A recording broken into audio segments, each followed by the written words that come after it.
अस्सलाम वालेकुम जी। अशफाक सत्ती आपके सामने है और इस वक्त सोशल मीडिया पे कल से लेके आज तक हर जगह एक ही बात पर बहस हो रही है और मैं कल से यही ऑब्जर्व कर रहा था कि हमारे पाकिस्तान में ये जो चीज़ है ये बड़ी इंपॉर्टेंट है जिसके ऊपर डिस्कशन हो रही है, क्योंकि सोशल मीडिया ही बेसिकली एक रास्ता बनाता है, एक बुनियाद फराहम करता है जिसके ऊपर ऐसे टॉपिक्स पे जिनके ऊपर बात की जा सके।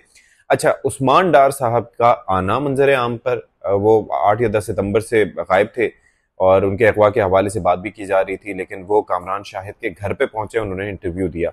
अब जो मुद्दा था, यानी कि जो बात की, उस पर कोई तवज्जो नहीं दे रहा और जाहिर है आपको पता भी है कि किस तरीके से चीज़ें स्पिन की जाती हैं।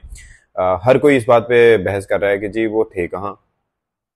खैर, ये तो वैलिड क्वेश्चन है कि वो थे कहाँ, उस्मान डार साहब इसका जवाब दे सकते हैं। दूसरी चीज़ ये थी कि भाई उन्होंने कामरान शाहिद के घर पे क्यों इंटरव्यू दिया।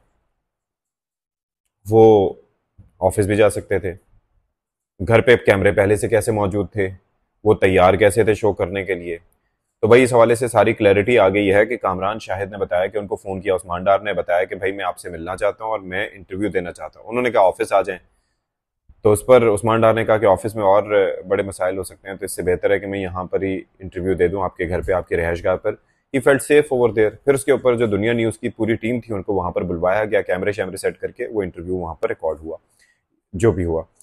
अब वो वन गो का इंटरव्यू था। अब कामरान शाहिद से उस पर क्रिटिसाइज किया जा रहा है कि जी प्लांटेड इंटरव्यू था, स्क्रिप्टेड इंटरव्यू था, ब्ला ब्ला ब्ला ब्ला ब्ला। भाई ऐसा नहीं था, और ऐसा अगर है तो आप उस पर बात कर सकते हैं उस्मान डार साहब से।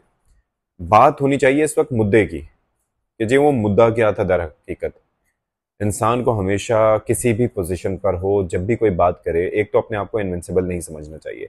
दूसरा ये है कि कोई भी बात आप करें आपको सोच समझ कर करनी चाहिए, यानी कि आप जो बात कर रहे हैं उसके कॉन्सिक्वेंसेस क्या हो सकते हैं। तहरीक इंसाफ के माजी में बहुत से रहनुमाओं इंक्लूडिंग इमरान खान साहब, उनकी आदत रही है कि वो बढ़ चढ़ कर बयानात देते हैं और फिर उन्हें बैकफुट पे जाना पड़ता है।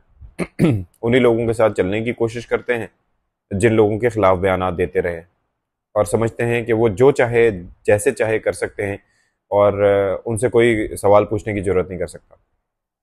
अब चक्कर ये है उस्मान डार साहब का ये कि उन्होंने 9 मई के वाक़यात के हवाले से तज़किरा किया। बिलाशुबा तहरीक इंसाफ की मकबूलियत अवाम में बेहद थी और ज़ाहिर है कि इदारे भी इस चीज़ को बर्दाश्त कर रहे थे, लेकिन मैंने आपको एक चीज़ बताया था कि एक हर चीज़ का एक रिपल इफेक्ट होता है। एक अरसे से जो अहम शख्सियात थी इदारों की, उनको क्रिटिसाइज़ किया जा रहा था तहरीक इंसाफ के रहनुमाओं की जानिब से। अच्छा, ये वही लोग हैं जिनको एक्सटेंशंस भी देना चाहते थे, ये वही लोग हैं जिनको ताहयात आर्मी चीफ भी रखना चाहते थे। इन्हीं लोगों के बारे में बात होती थी और बाद में जब उनका काम नहीं निकला तो फिर इन्हीं शख्सियात को एक तख्ता मश्क बनाने की कोशिश की गई। अब उसके बाद जहाँ पर ये सिलसिला मौकूफ नहीं हुआ, तो आप ये देखिए, ये 9 मई वाला वाक़या पेश आया। 9 मई वाला वाक़या ऐसा है कि उसके ऊपर दुश्मनों ने भी कहा कि भाई ये तो दुश्मन ये काम ना कर सके, हम ये काम ना कर सके जो तहरीक इंसाफ ने कर दिखाया।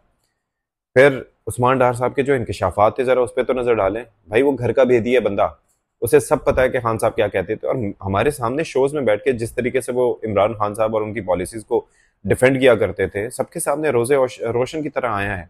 मेरे पाकिस्तानियों, यानी कि तर्ज तखातुब भी इमरान खान वाला उनका हुआ करता था। तो बात यह है कि एक बंदा, उन्होंने कहा मैं डबल माइंडेड था, 9 मई से लेके आज तक मैं डबल माइंडेड था। डबल माइंडेड क्यों था? क्योंकि भाई 2 मई को जिस तरीके से उकसाया गया रियासत के अगेंस्ट, और हर काम अपने मुफाद के लिए किया। आप ये सोचिए कि आर्मी चीफ की तैनाती का मामला था, उस वक्त इन्होंने लॉन्ग मार्च कर दिया। क्यों? ताकि प्रेशराइज किया जा सके। किस तरह? ताकि आसिम मुनीर साहब जो हैं army chief, chief of the army staff, उनको आर्मी चीफ ना बनाया जाए। आप अंदाजा कीजिए। फिर उसके बाद जहां जहां जैसे जैसे, ये 9 मई का वाकया क्यों था? ये इस वजह से था ताकि बकौल उनके कि सिटिंग आर्मी चीफ को हटाया जा सके। अब ये सिग्नल्स और मैसेजेस कौन भेज रहा था इमरान खान साहब को? किसने शह दी हुई थी जिसकी शह पर खान साहब इस हद तक वतन दुश्मनी पर उतर आए थे मुबैना तौर पर? ये सवाल बहुत इंपॉर्टेंट है और मेरे ख्याल में जो अंदर के भेदी हैं, जो घर के भेदी हैं, जो लोग इस सारी साजिश में इन्वॉल्व थे, उनको भी ढूंढना चाहिए। बाकी हर गुजरते दिन के साथ जो लोग अभी भी बात करते हैं कि जी कोई सियासत में अपने मुफाद को नहीं देख रहे थे, भाई खान साहब का अभी तक यही वतीरा नजर आ रहा है कि उन्होंने सियासत में अपना मुफाद देखा। और ख़ास तौर पर आप ये देखें कि इदारों से टकराव की जब बात है, या तो आप बात ये करते हैं ना कि आप किसी प्रिंसिपल स्टैंड पे खड़े होते, यानी कि मेरा ये उसूली मौक़िफ़ है। नहीं, आपका मकसद उसूली मौक़िफ़ नहीं था अनफॉर्चुनेटली। आपका मौक़िफ़ ये था कि मेरा इक़्तिदार को किसी तरह से तूल मिल सके।